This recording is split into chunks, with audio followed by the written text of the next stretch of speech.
Welcome to the Real Film Nerds Podcast. Hi, everyone, and welcome to another exciting episode of the Real Film Nerds Podcast. Since I keep forgetting, it is episode 158, The Gentlemen, because I don't know how to look at IMDb because IMDb sucks and doesn't say the thing in the right way that I want. Oh, whoa. Why are you bashing on our unofficial sponsor, Matt? Because they're unofficial and they need to give us monies and fix their shit. Okay. Anyways, my name is Matt. I am one of the two hosts on the Real Film Nerds Podcast. My other friend, my good buddy, Mysterious Mike Talent. There, I put the mysterious back in. Is that better? That's good, but you said I'm not mysterious anymore, so I'm just plain talent. Plain talent? So like airplane talent or like just boring plain talent? No. If there's plain talent, I think that's you. You're airplane talent, Matt. Damn. Now you're coming up with names. So, Mike, how are things? Things are good, man. Things are good. Unfortunately, we did have a mistake with the movie that we said we were going to review. So we are going to review it, but it's not quite out yet. It comes out this week. Yes. I'm kind of shocked it didn't come out on like Valentine's Day, like what they did with Deadpool. Yeah, I don't know. I'm not sure why they didn't do that. Would have made more sense. But whatever. It's cool. All right, so Mike, this week we saw a movie that neither of us were super excited to see because we didn't think it was going to be good because of his most recent films, and that is Guy Ritchie's The Gentlemen. Okay, go ahead, give us a rundown, Mike. All right. So, yep, this was directed, and the screenplay was also by Guy Ritchie.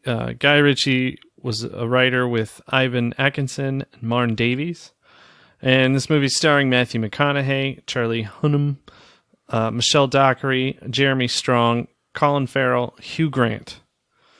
And Matt, I tried my attempt at summarizing the movie, and it's kind of lame, but I'm going to go for it anyway. Gangster story done with fun and flair. A movie about a marijuana drug dealer. Yeah, dude, that was pretty boring. That Yeah. was pretty lame. But you got the basics. Yeah, that was pretty lame. I don't want to give away a lot, but it's kind of coming back to that style of movie like Locked, Stock, and Two Smoking Barrels or Snatch, but not quite the same. Yeah, it's a British gangster movie. A Guy Ritchie British gangster movie. So, okay, Mike, so do you have your structure written down in front of you? Are we structuring it up? No, I don't really have the structure, Matt. Why don't we just talk about what you liked about the technical aspects of this movie? Smear a little structure on it. Yeah, smear a little structure on it. Is that what you said? Yeah, sure, maybe. I don't know. I'm Does not that sure. work there? No, I don't think it does. No, I'll pass. Move along, sir. Star Wars quote, by the way. Nice. Not sir, but move along. Anyways, all right, so the technical aspects, it was fine. It was shot well. It wasn't anything special or unique. It definitely is in the vein of Snatch and Lock, Stock, and Two Smoking Barrels. Typical Guy Ritchie. It starts out a certain way, and then it comes back around to it. Of course, again, Guy Ritchie playing his games and with the story. So it was fine. Nothing special. One that was interesting was there's a car accident in the film, and the cameras are in the car, and you never see like the car from the outside, like either the car you're in or the car that hits the other car, and that was kind of unique. But, yeah, and that was done well, really well. Yeah. I don't know how they did that. Oh yeah, it was really great. But other than that, I'd say it was nothing super crazy out of the ordinary, but nothing terrible. It was well done. Acting is very good. The story was incredible, of course. Okay. You look like you're going to talk. Yeah. No, I hate to agree with you, but I guess it wasn't. Well, it was good, man. I liked it. I was surprised. I thought it was not going to be a good movie because his last couple movies were rough. That was Aladdin, which wasn't horrible. Out of all the live action Disney movies, Aladdin is probably one of the better ones. But again, it wasn't great. And then King Arthur. Did you ever see King Arthur?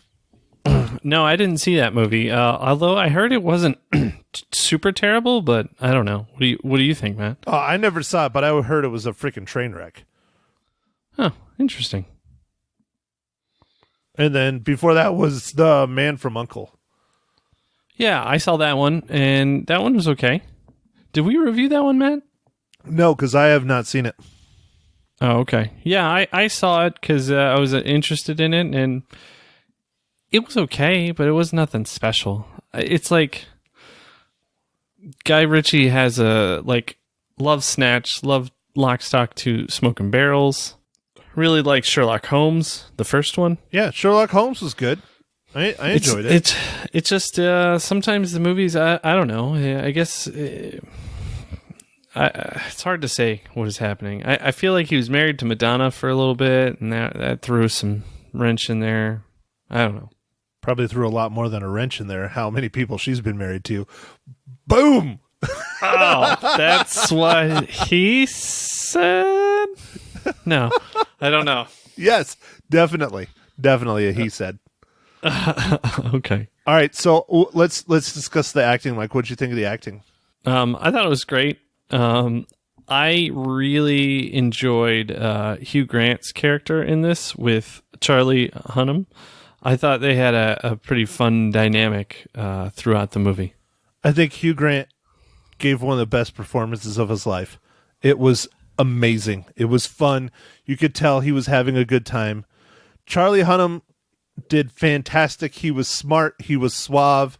He was posh. He was poised and intimidating all at the same time during one specific scene. Yeah. So I enjoyed that aspect of the storytelling of a kind of a fantasy, mostly reality kind of thing. I kind of liked how that was done. It was a little different, but I like that. Matthew McConaughey did well. He was really good in it. I wish he was in it a little bit more, but that's okay. The actress who played his character's wife, whose name I don't have in front of me. I just read it. Hold on. Was that Lynn Renee? Michelle Dockery. Michelle Dockery. Oh, I went too far down. I think she did a really, really, really good job. Again, just like Matthew McConaughey, she wasn't in it a whole lot, but the time she was in it, it was very well done and very pivotal and cringeworthy. Some of them. Some of the parts. Yeah. Yes. Okay, so, Mike, let's see. What else is on the structure? I can't think of anything on the structure. We've talked about the acting. We've talked about the sets. No, we didn't talk about the sets. How were the sets? I thought the sets were adequate. For nothing too special, really. I mean, they fit the story well. This is about a marijuana drug dealer, so there's a grow operation, and I thought that was kind of cool where it was set. But I don't want to give away anything quite yet. It's not spoiler time. We're not in the spoiler world. Yeah. But I thought that was well done. It was lit well. Looked realistic. Yeah, no. How about that old boy Colin Farrell as Coach? Oh, he was in it. He was perfect, like side character. I enjoyed. He's not in it a lot either, but I enjoyed every moment he was on screen. It was really well done. Oh, he was hilarious. Absolutely hilarious. I don't think there was one scene in there where I did not laugh where he was in there because, yes, they were serious scenes, but what he brought to it was hilarious. How he did it, it was great. Yeah. No, it was, yeah. That's all you're going to say because you can't say much without spoiling it. I know you, Mike. You like to spoil movies. You need to cut it out. Yeah. Me, might as well call me spoiler talent, spoilery. Mike, spoiler talent? Yeah. Or spoiled talent? Ah. Yeah. Ooh. I bet you text during movies too. No. The rare occasion that I'll text will be right before the movie starts, with still in the trailers, where I'm just answering somebody's text or something. But I turn my phone and everything into, it has like a movie mode, and no bright screens, nothing, and I just watch the movie. But the tracking is still on. Listening to the movie, recording the movie, seeing what you're doing. Yeah. We all know how you like your Apple products. You're a slave to the giant fruit in the sky. Yeah, so we first I say, "Hey Siri, make sure you're tracking this." Nice. Oh, she just turned on. Well, of course you said, "Hey Siri, you goober." Oops, my bad. Sorry, people, if that works for you. Yeah, if you're listening to this on your phone and Mike activates it, terrible. My bad. Well, here, let's just get all of them. Hey Siri, okay Google, Alexa. There. Now, whatever you're listening on will go off. Yeah? Nice. Not as bad as that South Park episode. That shit was hilarious. Oh, that was so funny. So, all right. I got a serious question for you, Mike. Do you think everyone should be in their seats and ready to go when the house lights dim and the trailers are rolling? Or should it be by the time the credits start rolling for the film? For me, it's I understand, like, if you got to go to the bathroom or you're at the concession stand and they're pretty slow. I'm totally cool with people coming into the movie with the trailers going. Like I said, I'm a little bit guilty of texting during the trailers. But when the lights go all the way dark, like, when the movie's finally starting, like the credits start rolling or whatever, the intros, because all these movies have 37 freaking production companies. Yeah, STX or whatever, like there's tons of them. Or Miramax or Paramount or 20th Century. Those things, like, I think that's when you should be at your seat. And occasionally people come in after that, and sometimes late after that, and I feel bad because they've lost some of the movie. They don't usually disturb me, but there was a couple that came in on this one a full 20-30 minutes after the movie started. Jeez. At that point, I feel like you've really robbed yourself. Or, now, Matt, you'll be shocked to hear this. Some people go into the other movies, to wait for their main movie. Like, they'll get there really early, and they're like, what am I going to do? And then they'll just go watch another movie until it's time for their movie, and then they'll go to their other movie. I don't know anyone on this podcast that has ever done that. Have you done that, man? No. But I know someone on this podcast that is a firm believer in the double feature. Yeah, but that's different because you're catching the whole movie. Oh. You can't do this amateur thing where you walk in 40 minutes late. All right. I apologize, movie sealer. Hey, you know the system.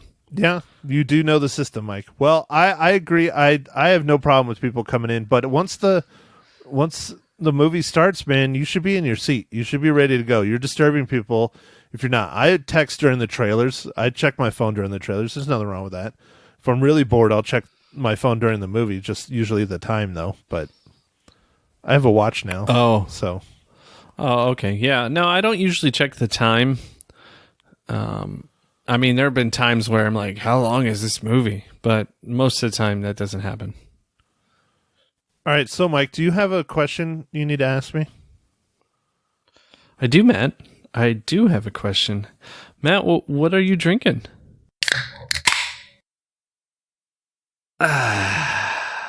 Well, Mike, thank you for asking.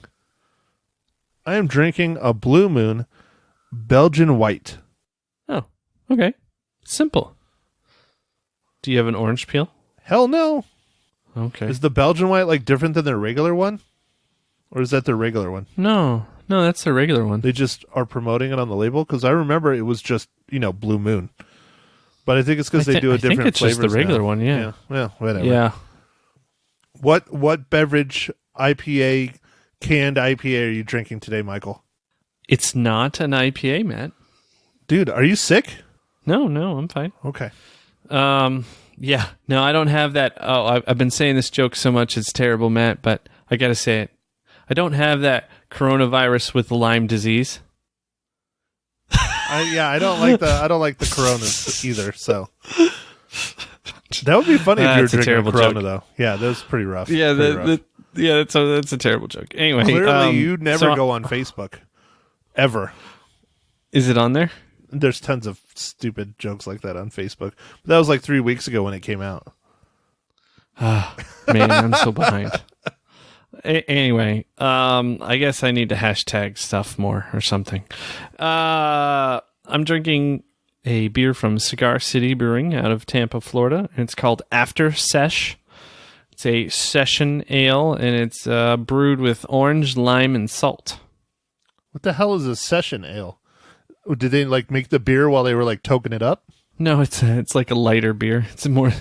It's more lower alcohol, more like a normal beer. Oh, okay.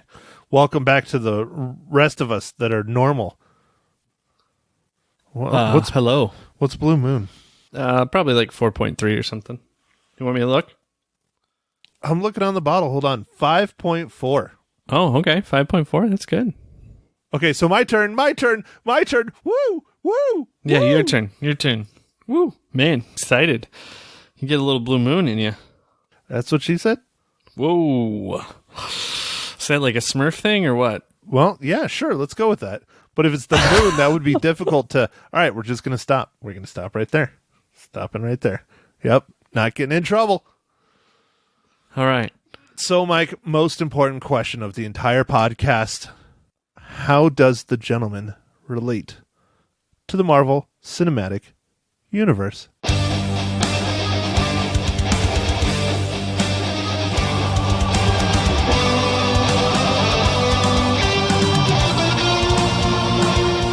So, Matt, thank you for asking. With this strong cast, you're like, oh, one of those guys has been in the MCU. Nope. Not Hugh Grant, Colin Farrell, Charlie Hunnam, or Matthew McConaughey. But luckily, I persevered. The composer of this movie, Christopher Benstead, was also a music editor on Thor. Well, perfect. Jeremy Strong wasn't in... No, man, I didn't see.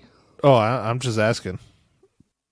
But I believe it. If you're the one that... It's your job to look it up, so, But, Charlie Hunnam is probably one that I could see in the MCU. I don't really see Matthew McConaughey or Colin Farrell or anyone like Hugh Grant especially ever doing an MCU movie. Oh, okay. But I can see Charlie Hunnam doing something. A side character of some kind. Yeah. Or villain. That'd be cool. I can see him as a villain. That'd be neat. Yeah, that would be neat. Yeah, I don't know. I mean, there's still 800 more MCU movies, so we got time. Yeah. It's just getting started. I don't know. Yeah, that was the completion of, what was that, Phase 1? Is it Phase 1 or was that Phase 2? I don't know. It doesn't matter. No, man, they're going to make Marvel movies forever just because they make money. So much money. Question is, do you think people will start getting burned out on them? I think at some point, but if the stories keep... overall, the there's a couple ones that aren't so great Marvel movies, but overall the intertwined story and that stuff is done really well. I think if they keep doing that, I don't know, it could just keep going. And most of the movies are pretty entertaining. They almost have their own style now, I guess, with the way the humor is and everything. Like it's kind of interesting. It's kind of developed into the MCU style.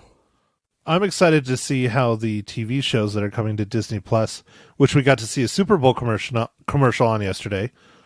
I'm interested to see how they fit in, because I really like the one I'm looking forward to the most is the WandaVision. Because if that's based off of this comic book run that Tom King did, it's going to be amazing. But I'm not sure if it's going to be. Oh, okay. Cool. So we'll see. Anyways, all right, fine. I'll stop talking about the MCU. We should probably talk about the Gentlemen, because that's why we're here. We are both not gentlemen, and most of the people in this film were not gentlemen for sure.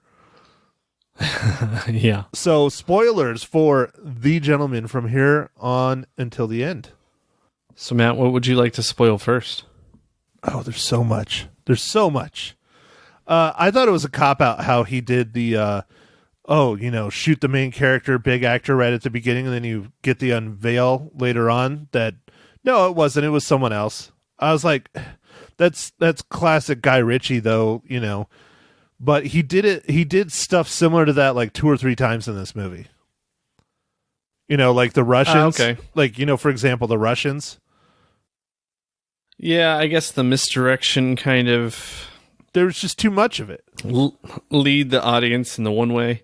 I guess that was kind of a cop-out, because I was like, really? I mean, he didn't need to do that at all. Right. It didn't advance the story at all. It just has you sitting there going... It could have... Yeah, I think it could have started out just with Charlie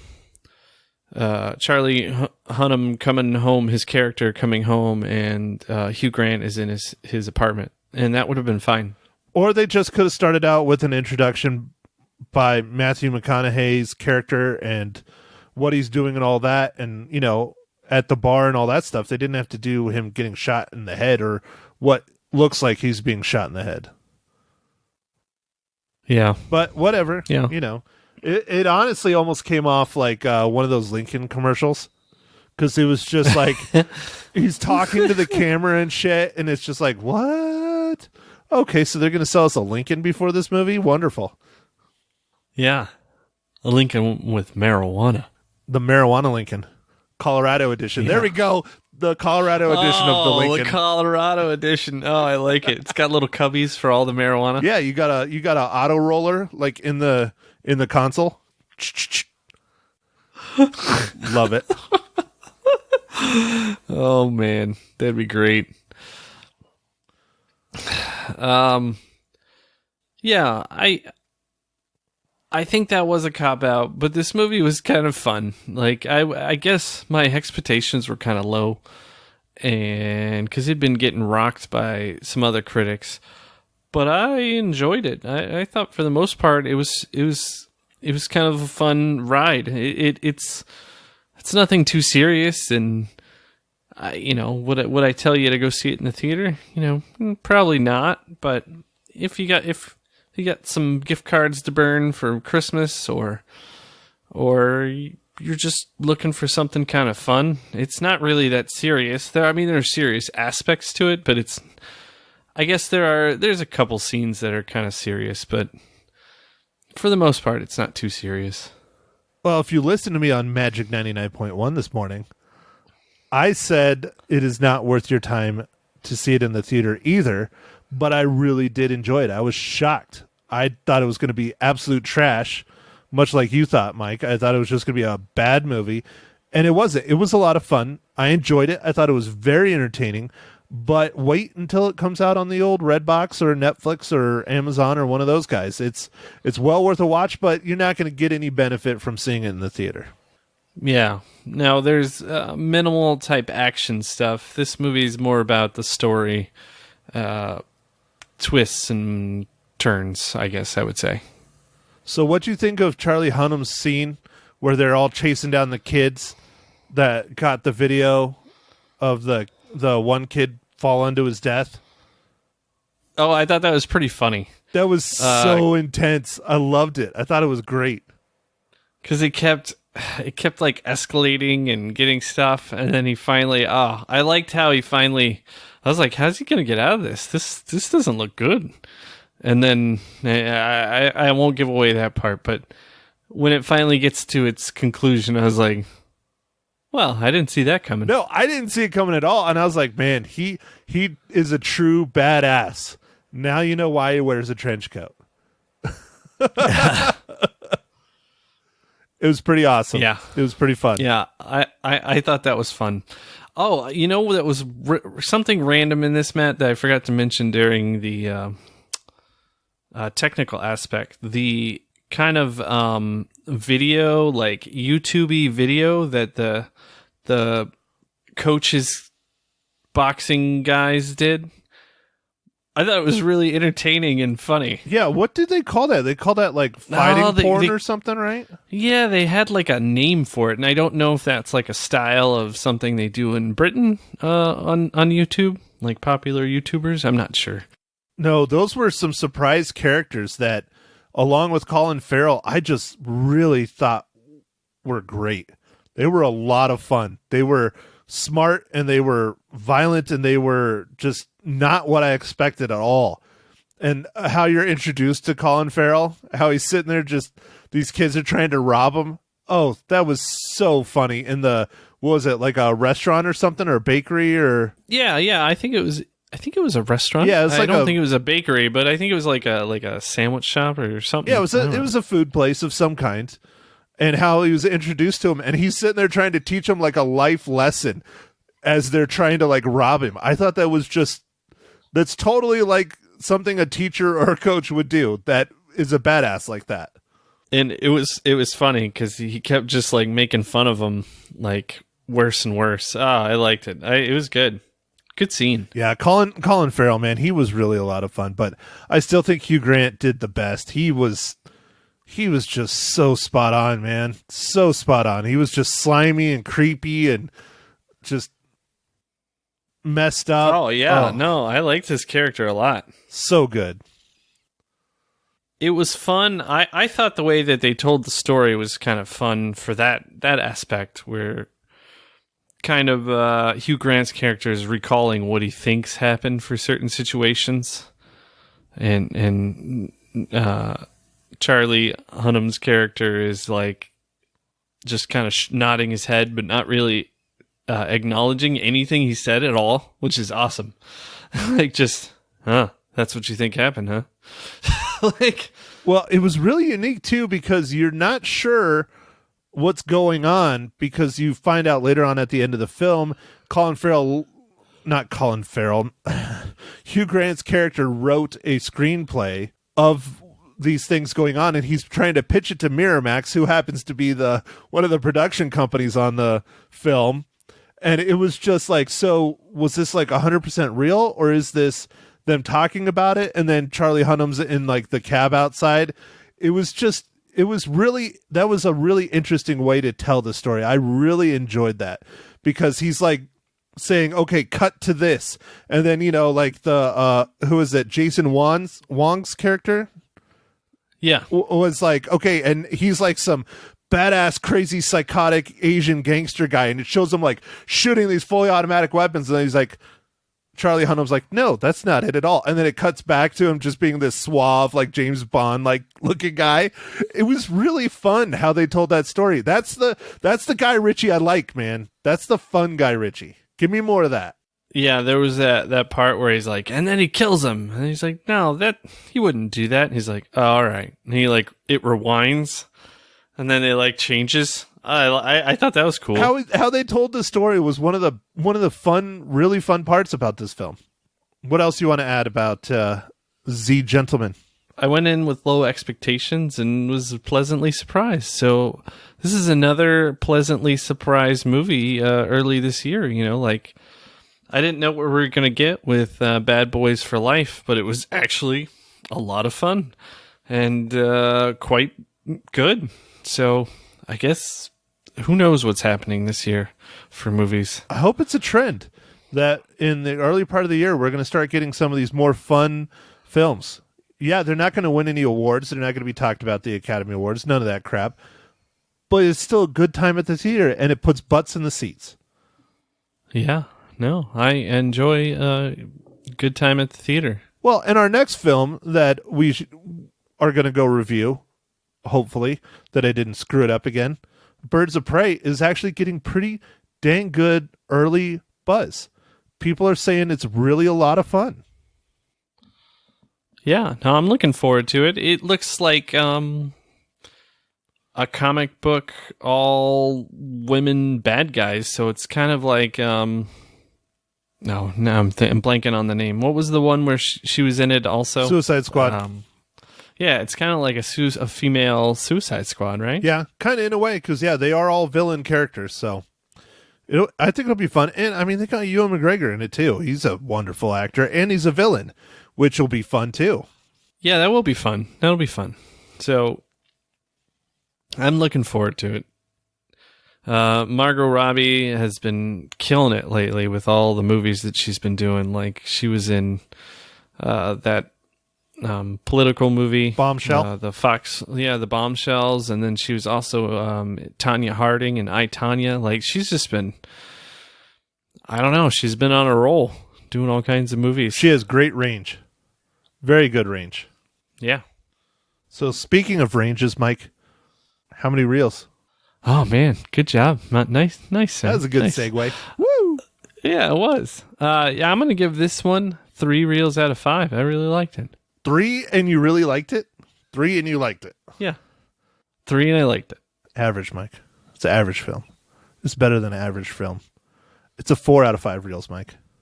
You know, I wouldn't be as hardcore if I was so lenient on the reels, man. It's 3 out of 5. No, it's 4 out of 5, Mike. So Matt, what did you rate this? 4 out of 5. I know. I know that's probably too high. I was thinking probably 3.5, but in the end, I just like that Guy Ritchie's going back to form, and he's stopping doing this stupid shit. This was back to the Snatch era, which, in my opinion, is his best movie ever. It was a great movie. Brad Pitt as a gypsy or whatever. Oh man, love that movie. So good. I mean, that was like Winkle Blue. That was like one of our very first introductions to Jason Statham as a main character. Yeah, it was. That was right before he started doing the Transporter movies. Right. I think was Transporter right after that. It came out. I think almost. It was either Crank or Transporter that came out right after it. Like maybe even the same year. That was the introduction into Jason Statham, and I loved him ever since. So thanks, Guy Ritchie. Yeah, he was so good, so good. Okay, Mike. So next week, Birds of Prey. Finally. Even though I screwed up at looking at IMDb, I will try and remember to look at it properly from here on out. Our unofficial sponsor of the Real Film Nerds podcast. Yes. All right, man. You are forgiven. But we got to see a movie that neither of us were planning on seeing, and both of us enjoyed it. So it was worth it. It was worth it, man. It was worth it. And when I saw it, was worth it. We saw it a week after it had been out. I saw it on a Thursday. Like I typically do. I like to go to the theaters on Thursday because it's less crowded. There was actually quite a few people in my screening. Nice. My theater was decent,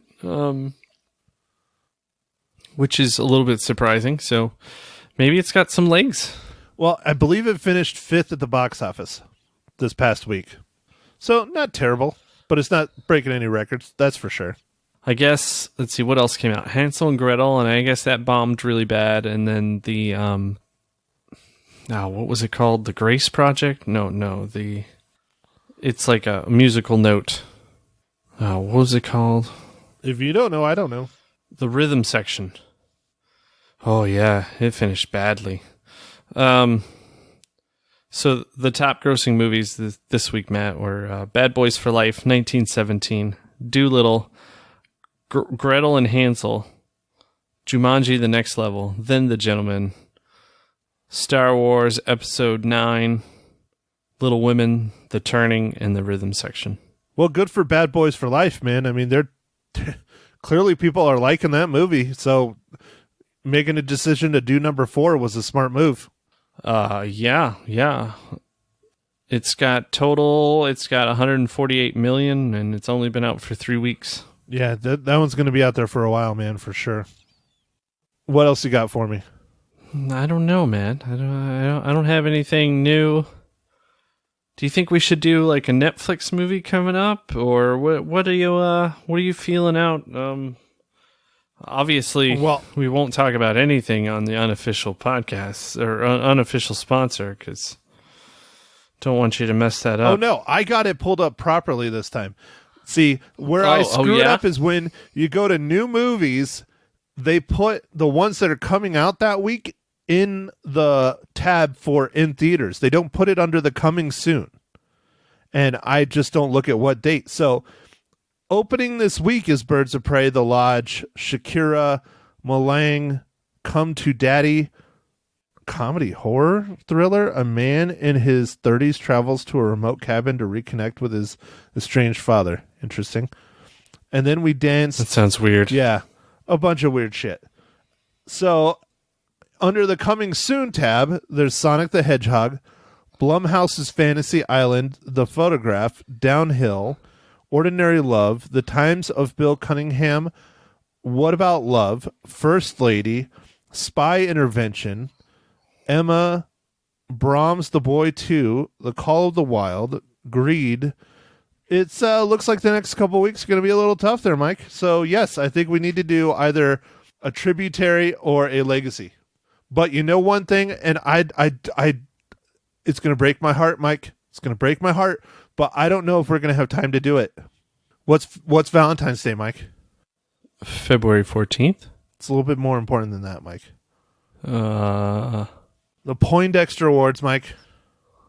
Oh, yeah. It's our anniversary. Valentine's Day is our anniversary. Damn it. As a podcast. Yeah. And it's the Academy Awards, right? And I don't know if we are going to have the time to do a Poindexter Awards. I mean, I think we should, but I think we should try and not make it 2.5 hours long because I had a lot of fun, but that was a long podcast, man. Okay. All right. So maybe we'll try an abbreviated Poindexter Award. Well, but it would... But we have to study for it. I have to figure out what we're going to go... Oh, yeah. We should discuss it, figure out what categories we're going to keep, what we're going to eliminate. But technically, we should be doing that for next week because today is the week that Birds of Prey come out. Next week would be our Poindexter Awards, which would be the 14th. So we'll just push it back a week. How's that? And we'll do the Poindexter Awards for the week of the 16th, 17th, 18th, 19th. It'll probably go out the 19th. Oh, but the hard part is I'm going to be in Phoenix that weekend. We'll figure out something. Think about it, Matt. We'll figure it out. Well, let's say this. Let's try and get the Poindexter Awards done in the month of February. How's that? Okay. So that'll give us a couple weeks. But I think we should do it, even if we got to do more abbreviated. Okay. Anywho. Because, yeah, that's a lot of fun. I think so. Yeah. No, it's good. All right. Well, Mike, I think I'm done. I'm spent. Okay. Well, all right, everybody. Make sure you check us out on the socials, Instagram, Facebook, Twitter, and come check out next week's episode. For real this time, Birds of Prey. And we'll catch you on the next pod. Thank you for listening to The Real Film Nerds. Now, don't forget to follow us on Facebook, Twitter, and Instagram at Real Film Nerds. Now, go out and catch a movie.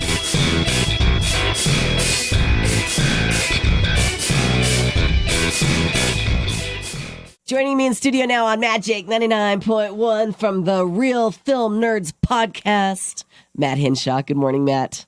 Hello, Lisa. Did your team win last night? Yeah, I was just going for football. Yeah, me too. I was cheering for football. Yeah. Yeah, because you're a Cardinals fan too, right? If I had to pick a team, it would definitely be Cardinals. Me too, me too. But what'd you think? I thought it was a good game. I did too. I was worried it was going to be a blowout, Yeah. high scoring, just destruction. And Yeah. it wasn't. It was a really good game back and forth, and I enjoyed that. I enjoyed it too. That's exactly how I felt, Matt. Very good. So, Best commercial. which one? Which one did you think? I thought it was the Jason Momoa one where he took off his arms and took off his chest and took off his hair. Did you see that one? Yes. Rocket Mortgage.